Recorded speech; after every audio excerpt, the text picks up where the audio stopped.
भ्रष्टाचार बिहार में इतना बड़ी उड़ी है तो भैया पासवान का ऊपर इतना दहन एक गूंगी बहरी जो विपक्षी है, जो नेता है, खुलकर मैं बोलना चाहता हूँ आरजेडी को चुनौती देना चाहता हूँ। जो नौवा फेल है, जो बिहार लिखेगा उसको सब भविष्य लिखाएगा कभी जीवन में, जिसका पिताजी चारा घोटाला में गए हैं, जो मुजफ्फर में बेटी के साथ रेप हुआ, 9 घंटे तक पीएमसीएच में एडमिट नहीं हुआ, तो चिराग पासवान भी क्यों नहीं आए? हमारे नेता मैं बता रहा हूँ, मेरी बात सुन लीजिए, विपक्ष का चेहरा मत बनिए, क्योंकि तो दागी है, दागी के साथ में चलिए, पढ़े लिखे उम्मीदवार के साथ में चलिए। नेता कौन, चंद्रशेखर या चिराग पासवान? दोनों चेहरा है, दोनों। अब ये बताए, चिराग पासवान भी यहाँ पे राजगीर में पहुंचे, उनकी जनसभा सुने, तो इस जनसभा में क्या समझना हुआ कि इस बार सरकार किसकी बनेगी? सबसे पहले आपका जो न्यूज है उसको पहले हम अपने तहे दिल से आपको अभिनंदन स्वागत करते हैं।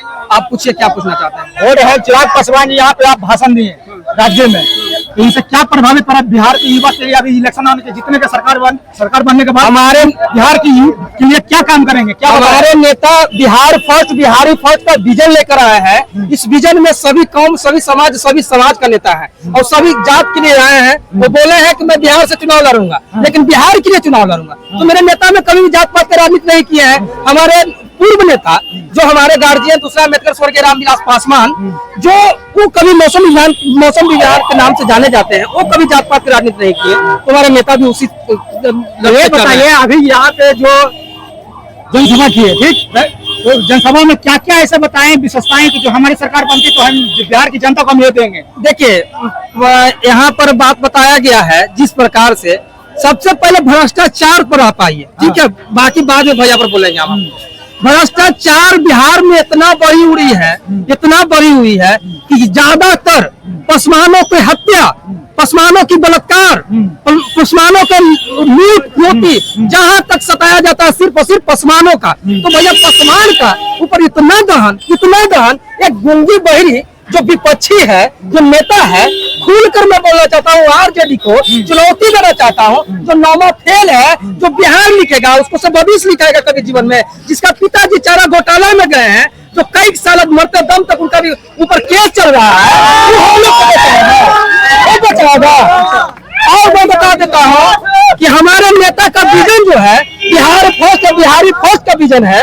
और हम लोग जो जिस कुल में जन्म लिए हैं, उस कुल दबला कुचला हुआ कुल नहीं है, झुकने वाला कुल नहीं है, क्योंकि हम लोग राजा सलेश, राहु और केतु, बाबा गोरैया और बाबा चुहरवल का कहते हैं कि दलित की राजनीति करते हैं, कहा जाता है चिराग पासवान जी को दलित की राजनीति करते हैं, तो बात तो आई है ना।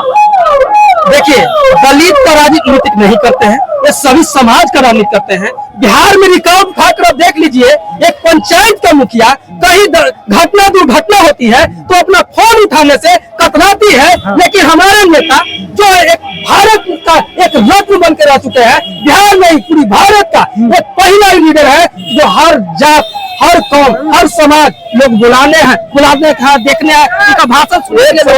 मुजफ्फर में बेटी के साथ रेप हुआ, 9 घंटे तक पीएमसीएच में एडमिट नहीं हुआ, तो चिराग पासवान भी क्यों नहीं आए? हमारे नेता का वहाँ पर कुछ कारण बस बिहार में नहीं थे, बिहार से बाहर थे, क्योंकि केंद्र का दावा करते हैं, केंद्रीय मंत्री है, दिल्ली में शायद उनका कुछ कार्यक्रम होगा, वहाँ खबर तो मिली, कोई प्रतिक्रिया नहीं आया। वहाँ पर संजय रविदास जी पहुंचे, मैं बता रहा हूँ, मेरी बात सुन लीजिए, विपक्ष का चेहरा मत बनिए, क्योंकि तो दागी है, दागी के साथ में चलिए, पढ़े लिखे उम्मीदवार के साथ वहाँ पर हम लोग का एक कार्यकारिणी बैठक होता है, जिसमें कौन वहाँ पर अगर भैया न जाने के कारण कौन वहाँ पर जाएगा उसको निर्णय होता है, जिसमें संजय पासवान गए, संजय रविदास गए, मैं युवा लोक जनशक्ति पार्टी का युवा जिला अध्यक्ष हूँ, हमको नाम है राकेश कुमार पासवान, हम वहाँ पर गए, उस घटना को देखने के लिए गए। ऐसे एक घटना देख रहे, बिहार में कोमल पासवान की हत्या हो जाती है, अब विपक्षी बोलता है कि घटना में दुर्घटना है, तो इसमें आप लोग को नहीं लगता है, मीडिया कर्मी को नहीं लगता है, अच्छा विपक्षी को नहीं लगता है, सिर्फ दलितों का आज बोल रहा है कि बाबा साहब का अम्बेडकरवादी जो हम लोग हैं, और बाबा साहब के कथनानुसार कि हम लोग आरक्षण को बचाने जा रहे हैं। अरे तुम क्या बचाओगे आरक्षण को? तुम एक खुद पसमान विरोधी है कि तुम पसमान का गाना बजने पर तुमको गांव में इतना खुशी हो रहा है कि पसमान के गाना बनने पर तुम मारो पीट कर रहा है, क्योंकि हमारा नेता पढ़े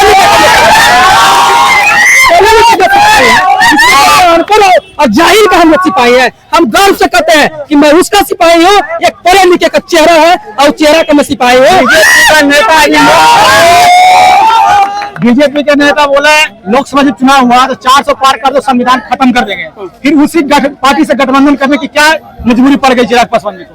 ये देखिए, गठबंधन की जहां तक बात आती है, एक तो पढ़े लिखे उम्मीदवार है, एनडीए गठबंधन क्या गलत कर रही है? नहीं कर रही है, खुद बोला कर संविधान खत्म कर देंगे। कोई माई का लाल धरती पर पैदा नहीं हुआ है। सांसद बोले कि नहीं? मेरी बात बोले कि नहीं? बीजेपी का कोई तो याद नहीं है? माई याद है, किन्हीं का माइंड याद है, जैसे कभी माइंड इंसान को जानते हैं, सुनो थी बात को 400 पार कर तो संविधान खत्म कर देंगे। कौन बोला था, कब बोला था? इलेक्शन से पहले, लोकसभा चुनाव से पहले याद है?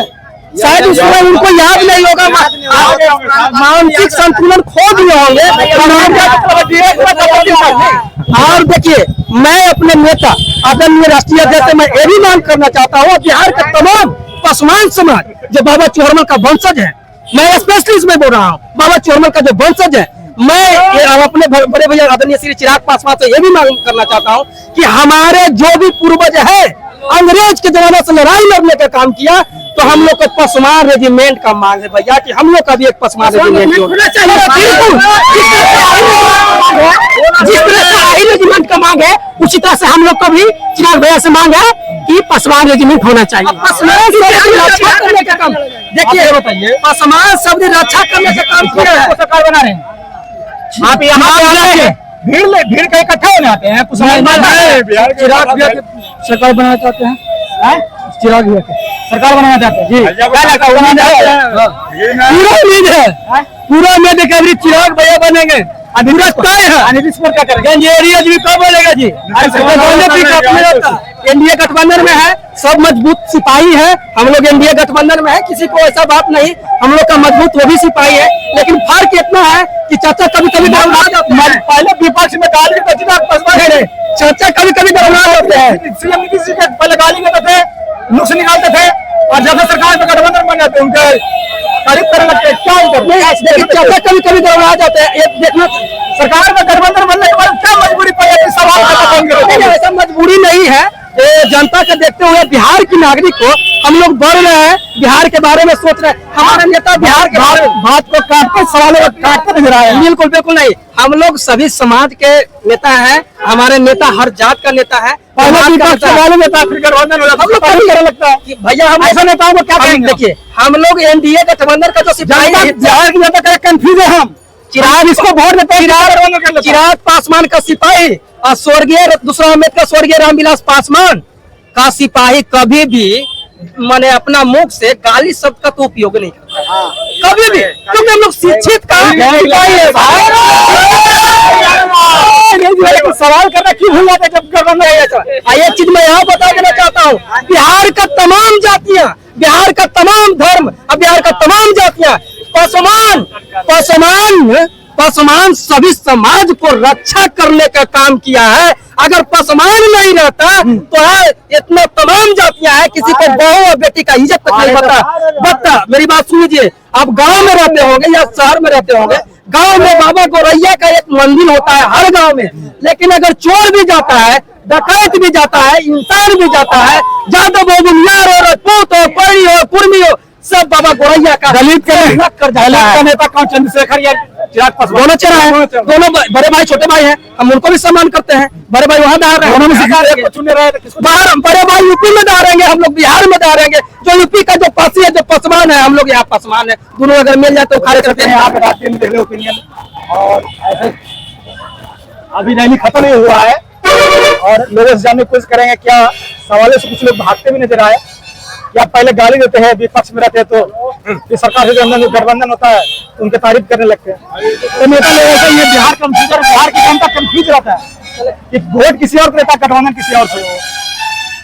तो ऐसा वीडियो बनाने की तरह सब्सक्राइब शेयर जरूर करते हैं। जय हिंद, जय संविधान।